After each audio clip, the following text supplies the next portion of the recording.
Alright, what's good? Today we're in the garden again. In my last video, I went through building my backyard garden bed greenhouse, so if you want to watch the full video on that, then I'll put a link down below. But today, I'm going to go ahead and be showing you my soil mix that I'm going to be filling the greenhouse with. So starting off, I always start with a base of coco coir. I'm hydrating two 10-pound coco coir bricks here. I like using coco coir as the base because it has such a light and fluffy texture. It holds on to both a ton of water and a ton of air at the same time. It's actually pretty hard to compact and pretty hard to overwater even if you tried, so it's my typical go-to substrate when growing.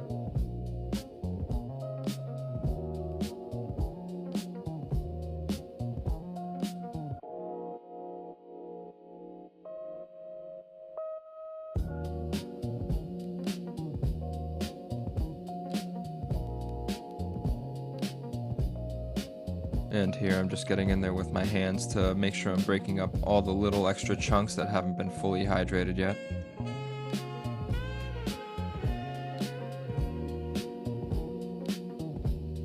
Next up in this mix is going to be both some cow manure compost and some worm castings, just to add some good organic matter as a buffer that includes some microbes as well as some mild fertilization.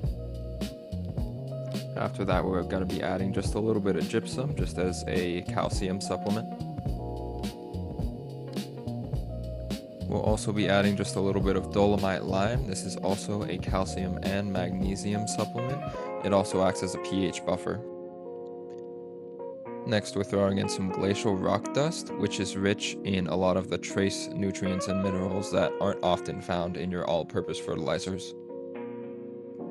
And for our all-purpose fertilizer, I'm going with a 533 by Espoma, the plant tone fertilizer, which is my personal favorite, mainly because it's the least expensive for what you get, but any all-purpose fertilizer would do. And here I'll be adding in some rice hulls. Rice hulls add some decent aeration into the soil, they feed microbes, as well as add silica into the soil, which is great for plant cell strength and rigidity. Next up is some coarse perlite, which is great for soil structure and aeration, and any good soil mix without perlite just feels kind of naked to me.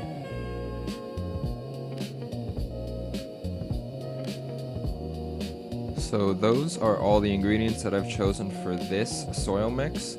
I honestly typically don't add this many ingredients into my soil mixes, or I haven't in the past. Normally I try to keep it a little bit simpler, but considering how this is such a big batch of soil, I wanted to make sure that it was properly nutritionally dense for all the plants that I plan on putting in here.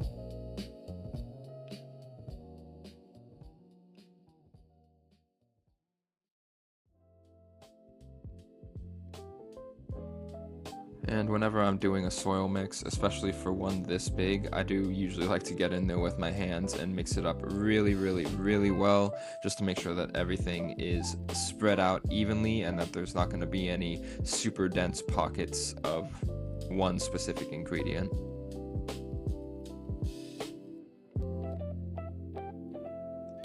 And now I'm just clearing out all the little bit of debris that fell into the garden bed over the last couple days, and all that's left to do now is to put our fabric liner in and fill the garden bed up.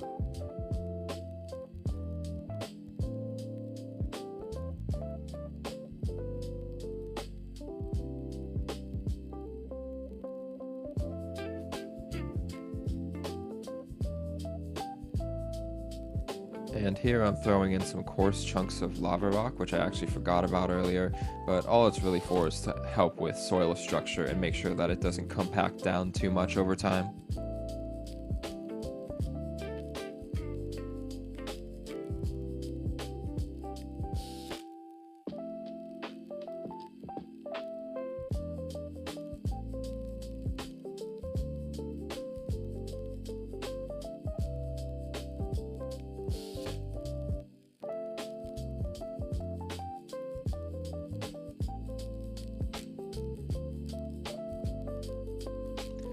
And now we get to do it all over again because that was just the first half. This garden bed is pretty big.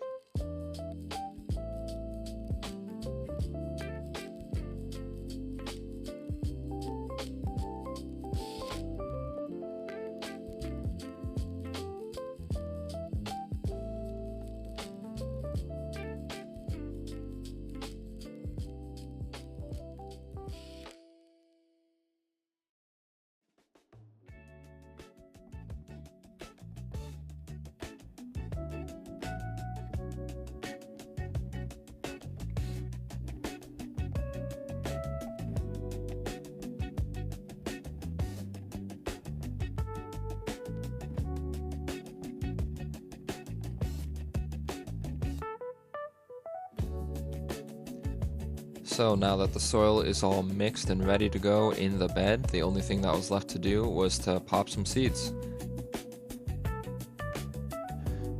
Now at this point, I was still planning on just growing one giant hemp tree in this soil and bonsaiing it into a chair, but I don't smoke anymore, I don't use marijuana anymore in any way, so I ended up just buying these cheap hemp seeds, which are actually meant for agricultural hemp and not cannabis or flower of any kind, which, spoiler alert, was a mistake of mine because none of these seeds ended up germinating. I think that the reason these seeds are so cheap, then you can get them in bulk, is the fact that they have a very low germination rate, and I don't think the plants that would have grown would have been the highest quality either.